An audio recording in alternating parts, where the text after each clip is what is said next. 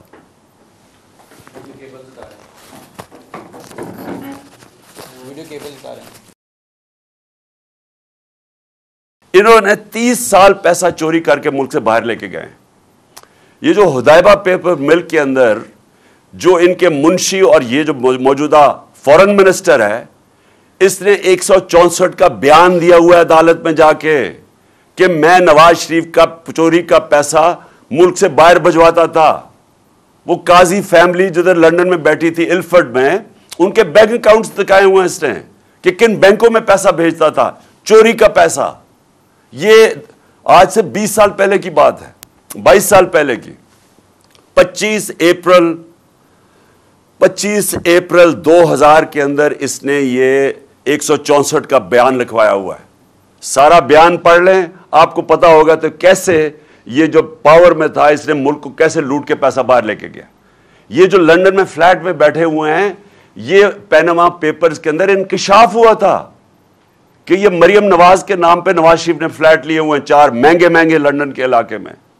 ادھر بیٹھ کے چوری کے پیسے کے فلیٹس پہ ایک مفرور اور اس کے ساتھ وہ لوگ جو سارے کوئی نہ کوئی ملک سے باہر بھاگے ہوئے ہیں.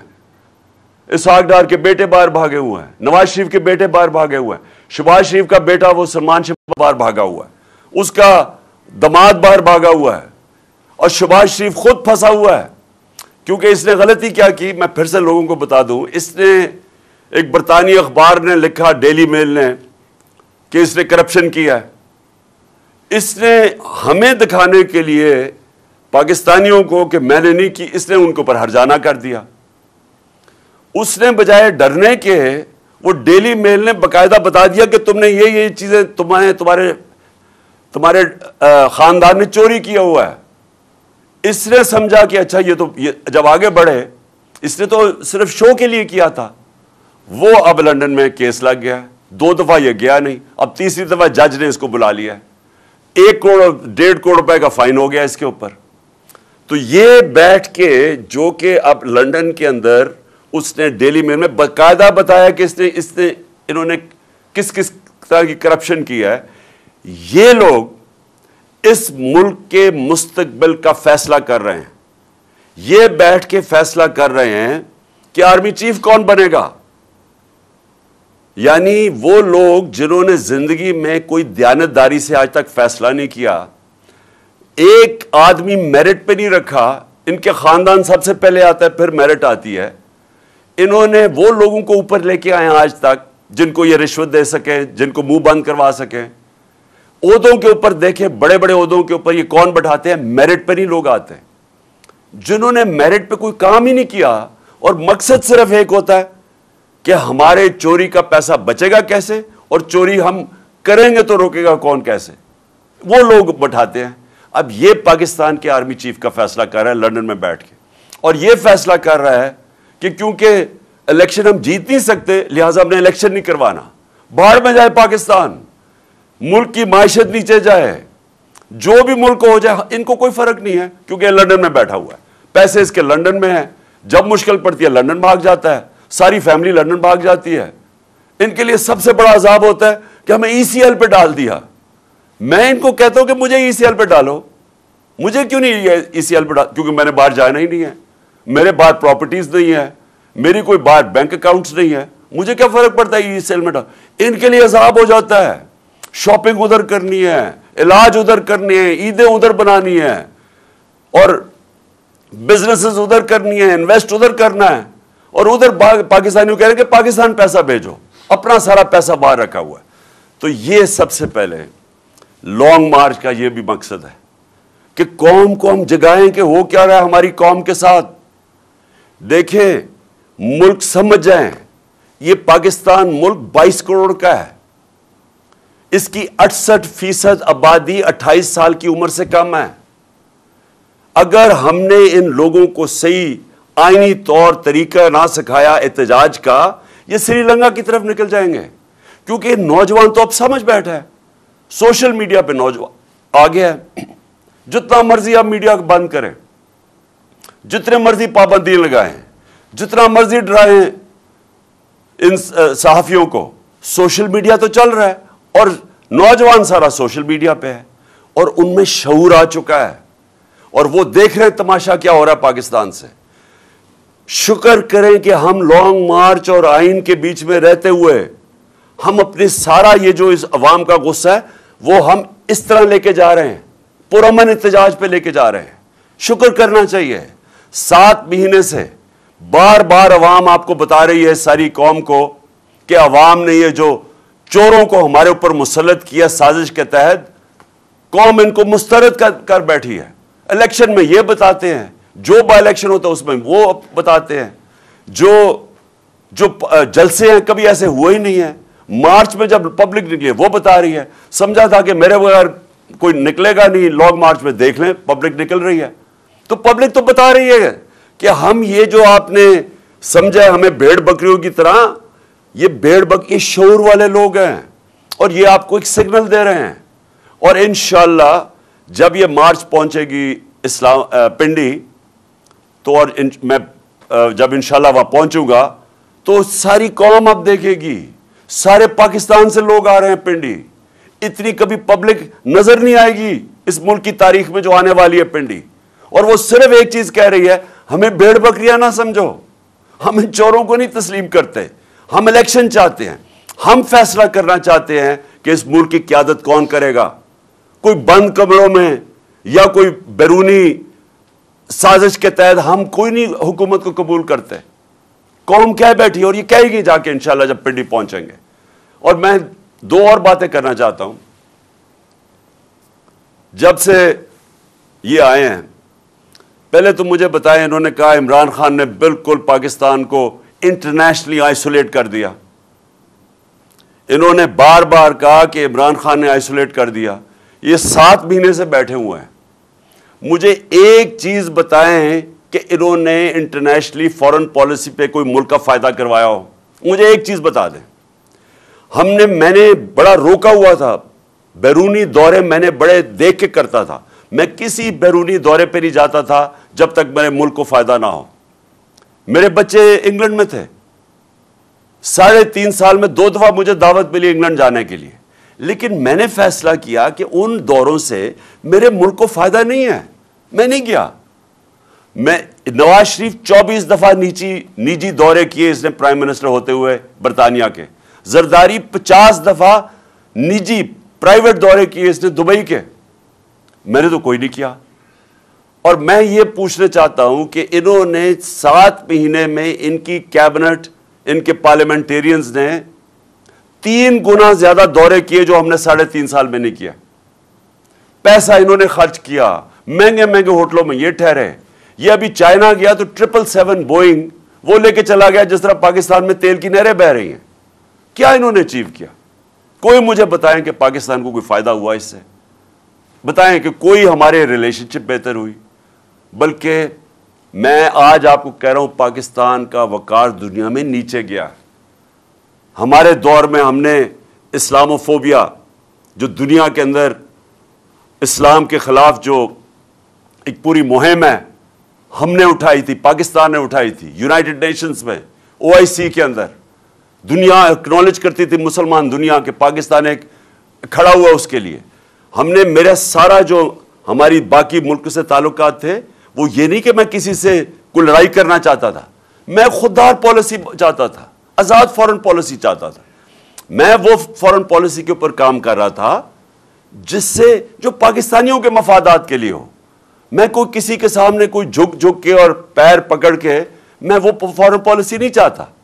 میں خوددار فورن پالیسی چاہتا. ہم امریکہ سے چاہتے ہیں وہ فورن پالیسی جس طرح ہندوستان کی ہے. ہندوستان کے امریکہ سے تعلقات ہیں لیکن بڑی خودداری ہے ان کے اندر. وہ اپنے لوگوں کے مفادات کے لیے کھڑے ہوتے ہیں. ہمیں وہ جس طرح ماضی میں وار آن ٹیرر میں کسی کی غلامی کبھی نہیں قبول کر سکتا. پاکستان اس لیے نہیں بنا تھا. تو خوددار فورن پالیسی کو اگر یہ کہہ رہے ہیں کہ جی ہمیں دنیا میں آئسولیٹ کیا, تو تم نے جوتے پالش کر کے کیا کیا اب تک؟ بتائیں. آپ نے لوگوں کے جوتے پالش کیے ہیں, سب کے سامنے گر جاتے ہیں, ایسے کھڑے ہوتے ہیں ہاتھ باندھ کے کہ جی میں مانگنے نہیں آیا, میں مجبور ہوں. کتنے پیسے آ گئے ہیں, کتنا فائدہ ہو گیا پاکستان کو. اور پھر فورن پالیسی کے علاوہ مجھے یہ بتائیں کہ آج جدھر ہمارا ملک کھڑا ہے, میں ان سب سے آج پوچھتا ہوں, جدھر آج پاکستان کھڑا ہے, کیا کسی کے پاس راستہ ہے کہ جو ہمارا ملک معاشی طور پہ نیچے جا رہا ہے؟ کسی کے پاس کوئی راستہ ہے؟ ان ساروں کیبنٹ سے پوچھ لیں, ان کے لوگوں سے, کہ کسی کے پاس کوئی راستہ ہے کہ یہ جو تیزی سے نیچے جا رہا ہے ہمارا ملک, اس کو بچا سکتا ہے؟ ہمارے جو بزنس کمیونٹی ہے, 88% بزنس مین نے کہا ہے کہ ہمیں پاکستان غلط راستے پہ جا رہا ہے. یعنی بزنس کمیونٹی کا ان کا کوئی ان کے اعتماد نہیں ہے حکومت کے اوپر.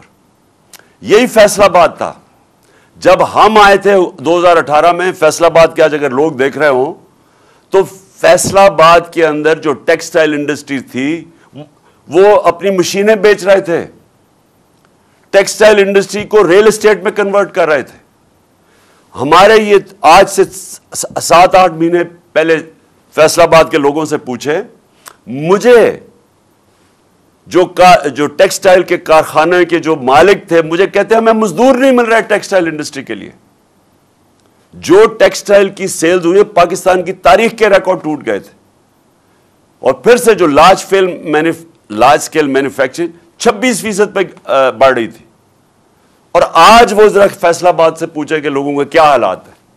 آج مزدوروں سے پوچھیں کہ روزگار کتنا مل رہا ہے. آج لوگوں سے پوچھ تو کون سی قیامت آ گئی 7 مہینے میں کہ سارا کچھ نیچے چلا گیا. مہنگائی پاکستان کی 50 سال میں سب سے زیادہ مہنگائی ہوئی ہے. تیل تو آج سستا ہے. ہمارے دور میں تو مہنگائی تیل کی وجہ سے تھی, بیرون ملک میں تیل کی قیمت اوپر گئی. تو آج مہنگائی کی کیا وجہ ہے؟ ہمارے دور سے تو زیادہ سستا ہے آج تیل. ہر چیز جو مہنگی ہوئی ہے, کون ہے اس کا ذمہ دار؟ اور سوال میرا یہ ہے کہ اب یہ کیا کریں گے اسے نکالنے کے لیے؟ مہنگائی بھی بڑھ گئی, بے روزگاری بھی بڑھ گئی. اس ملک کے اندر جو کہ روزگار دینے کے لیے جو انڈسٹری ہے اس کے اندر بھی انویسٹمنٹ نہیں ہو رہی, وہ بھی لوگ پیچھے ہٹ گئے ہیں. بزنس مین کہہ رہے ہیں کہ ہمارے پاس کانفیڈنس, اعتماد ہی نہیں ہے, انویسٹ کیوں کریں؟ اور کیوں انویسٹ کریں؟ کسی کو پتہ ہی نہیں حکومت کتنی دیر چلے گی. اور وہ پوچھیں کہ جو باہر سے اوورسیز پاکستانی جو ہمیں پیسہ بھیجتے تھے وہ کم ہونی شروع ہو گئی ہیں.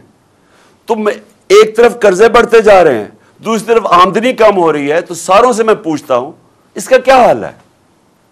اس کا ایک حل ہے, صاف اور شفاف الیکشن. اور میں آج اس لیے یہ مارچ والوں کو کہہ رہا ہوں کہ یہ جو جہاد کر رہے ہیں وہ اس لیے کر رہے ہیں کہ اس ملک میں الیکشن ہوں گے تو سیاسی طور پہ استحکام آئے گا. سیاسی استحکام آئے گا تو معاشی استحکام آئے گا, اور تب یہ ملک کی جو معیشت ہے وہ اٹھ سکتی ہے. اور جتنی دیر یہ کھینچتے جا رہے ہیں, الیکشن نہیں کروا رہے ہیں, کیونکہ وہ جو لندن میں بیٹھا ہوا مجرم ہے وہ ڈرا ہوا الیکشن سے, اور وہ اپنے آپ کو بچانے کے لیے وہ ملک کو داؤ پہ لگا رہا ہے, ہمارے مستقبل کو داؤ پہ لگا رہا ہے. اور یہ وقت ہے کہ ہم ساری قوم کو میں کہہ رہا ہوں کہ اس میں شرکت کریں. دیکھیں, الیکشن صاف اور شفاف الیکشن ہمیں چاہیے, اور ہمیں انصاف چاہیے. اور میں آخر میں اپنی عدلیہ سے پوچھنا چاہتا ہوں کہ ساری قوم آج آپ کی طرف دیکھ رہی ہے. میں اپنے ریسپیکٹڈ آنریبل چیف جسٹس سے کہنا چاہتا ہوں کہ قوم آج آپ کی طرف دیکھ رہی ہے.